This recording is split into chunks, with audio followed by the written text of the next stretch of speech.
projects will suffer if congestion pricing goes away. That's according to the MTA. The agency says a large portion of toll revenue is earmarked for things like extending the Second Ave subway to Harlem and installing elevators in more stations. New York, of course, has filed a lawsuit to keep the toll despite the Department of Transportation's order to end it. The MTA CEO is confident New York has a strong case. There's all kinds of case law in federal courts about the procedures that the federal government has to use to take away an approval, to reverse a decision. None of this complies with that, and that's why we are so comfortable that this is a strong case and we're going to win. The gantries remain on, still collecting the congestion pricing toll. It's unclear if or when they will be turned off, pending the outcome of that lawsuit.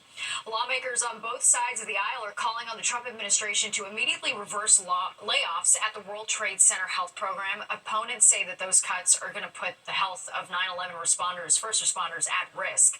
The cuts are part of the Department of Government Efficiency, or DOGE, which is cutting spending and eliminating jobs across federal agencies. John Feel, a 9/11 first responder who has fought for the James Zadroga 9/11 Health and Compensation Act, not holding back after learning nearly 20% of the World Trade Center health program staff was terminated. I'm utterly disgusted, sheer disgusted. My heart bleeds for the 9/11 community. People will die because of this. This is real. Let's just say you got sick from 9/11. You wanted to go into the World Trade Center health program. Could be a 2 or 3 or 4 month wait right now. Now that the cuts have been made, it could be 6, 7, 8 months, a year. New York Senators Kirsten Gillibrand and Chuck Schumer demanding these cuts be reversed, also expressing serious concerns. 7 Republicans who spearheaded a letter to President Trump. The Senate today confirming Kash Patel to be the new FBI director. The vote was 51 to 49, with 2 Republicans and all Democrats voting against his confirmation. Patel has been a vocal critic of the agency and has vowed major reforms. Democrats are concerned he will weaponize the Bureau to go after the president's political enemies, something Patel has denied. The FBI has been in turmoil after 8 senior Bureau officials were asked to step down last month. Republican Senator Mitch McConnell of Kentucky announcing today he will not seek re-election next year. He was first elected to the Senate in 1984 and is the longest-serving party leader in the upper chamber in U.S. history. McConnell, one of the most influential members of Congress who championed conservative causes, but ultimately ceded power over the party to President Trump. The 83-year-old has battled health issues in recent years, including a fall at the Capitol earlier this month. Well, it's the ultimate grudge match. In one corner of the ice, Team USA, in the other, Canada. And fans are fired up over tonight's 4 nations face-off final. And ticket trading City Living for Suburbia. They say the grass is always greener, but a popular real estate platform begs to differ. It's a solid night out. All right, well, Yankees manager Aaron Boone signed a 2-year contract extension that will take him through the 2027 season. Terms of the deal have not been disclosed. Boone, of course, led the Yankees to the World Series where they lost to the Dodgers last year. He's also the first manager in Major League Baseball to lead his team to the playoffs in his first 5 years at the helm. Still, Yankees fans won't be satisfied until he brings home a championship. Well, a popular real estate platform wants to make sure that you don't have buyer's remorse if you trade the Big Apple in for greener pastures. Yes, Fox 5's Teresa Priolo shows us Street Easy's new ad campaign is using cautionary tales to warn against swapping the city for the burbs. We all know that person. Hey, maybe you're it. They live in the city, then they leave the city destined for the burbs, only to regret it. A new study found 92% of people who leave want to come back, and now Street Easy is capitalizing on it. Not much grass in New York City, but it's definitely greener. It's an ad campaign that plays on all the things every reluctant suburbanite knows. The lawn's a pain, the pizza is New York style, not pizza in New York, and cul-de-sacs can be as beautiful as they are boring. It is not New York and never will be. New York City's the greatest city in the world. Why would you want to leave it? Well, green space, quieter streets, and homes on cul-de-sacs. But it turns out it can all lose its appeal really fast.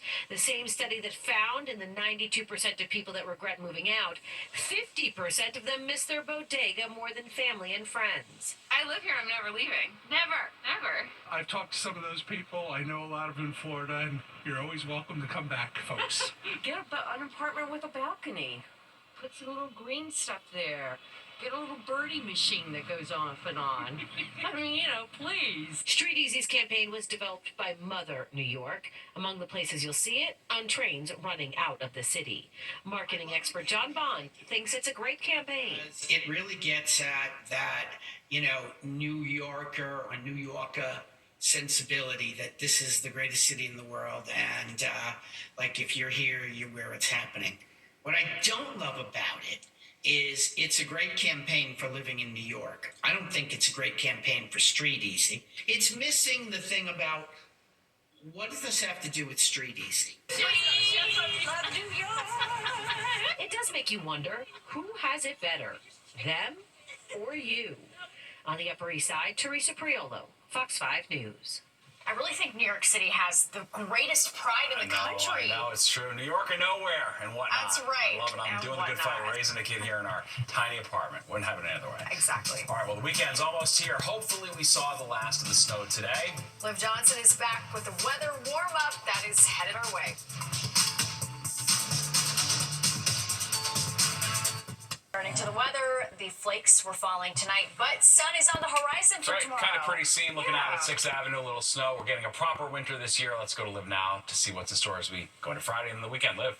Hey, Steve. Hi, Natasha. Yeah, things are going to get a little better, but the bar is pretty low. We only got up into the 20s today. We almost cracked 30, but not quite. And usually, to put it in perspective, this time of year, we're at least getting into the low to mid 40s. The record we had was set back in 1939 of 69 degrees. So we were actually cooler than a lot of our surrounding areas. Long Island did crack the 30s, a high of 32. Bridgeport 33. We had 31 for Hartford and 31 for Newark. Down the shore, also in the 20s at 28 degrees, and Poughkeepsie a high of 26. So we've been tracking these nationwide temperatures all day. We've talked about this polar vortex, and it's still really in effect. I mean, Atlanta's had a high of 35 degrees today.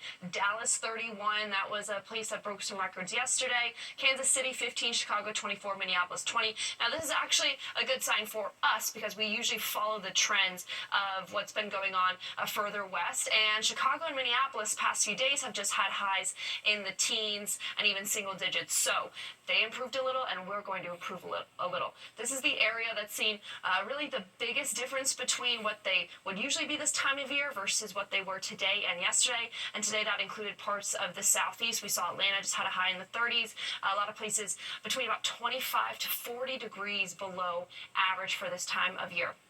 The trend for the next few days, though, is we're in this dark blue purple shading that represents the cooler temperatures. And tomorrow we can see it lightens up a little bit, and then Saturday it lightens up a lot. So we really are on an upward trend. Right now, 23 degrees is the temperature in New York City, 21 down the shore in New Jersey, and 23 up in the Hudson Valley. But then we get hit with that feels like temperature, which is just 10 degrees, so very close to single digits for us. We are in the single digits for Belmar. Same thing with Bridgeport and Poughkeepsie. Monticello's almost into the negatives, but right now hanging on to a feel like temperature of just 1 degree. So other than the little bit of snow that we saw, it's been a pretty quiet day. Same for around the country finally, because we had some serious storms through the middle of the country, crossing through the southeast as well, and then the Carolinas and the mid-Atlantic. Today we just got the remnants of that snow system, probably max about a quarter to a half an inch.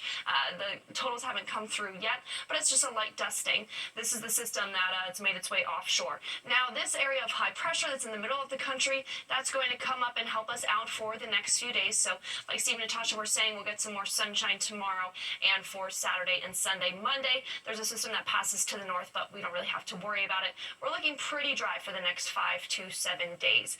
You will have to worry about wind gusts just a bit tomorrow. We'll see max gusts between about 25 and 30 miles an hour, so it's a bit breezy, but nothing like we saw earlier this week. Lows 23 for us, but teens if you're north of the city. Highs tomorrow, we're getting into the 30s, so that's a little bit of an improvement because we just been in the 20s the past couple of days, and spring is on the way. Meteorological spring starts in 9 days. That's March 1st, and then by Monday into the upper 40s, and Tuesday, Wednesday, it did look like we'd crack 50, but it still looks like we'll be pretty close. Getting better. I like it. All right, thanks, Liv. Well, not only do they make the lives of kids battling serious illnesses better, but they also have hidden talents. That's right. We're going to take you to a talent show where therapy dogs are strutting the runway and performing some impressive tricks. A four-legged talent and fashion show on the Upper East Side earlier tonight. Therapy dogs walking the catwalk in their best costumes. They put on the show for children battling cancer and other serious diseases, and for their families who are staying at the Ronald McDonald House in New York. It was a show where they danced around, and it was fun to watch them. Funny.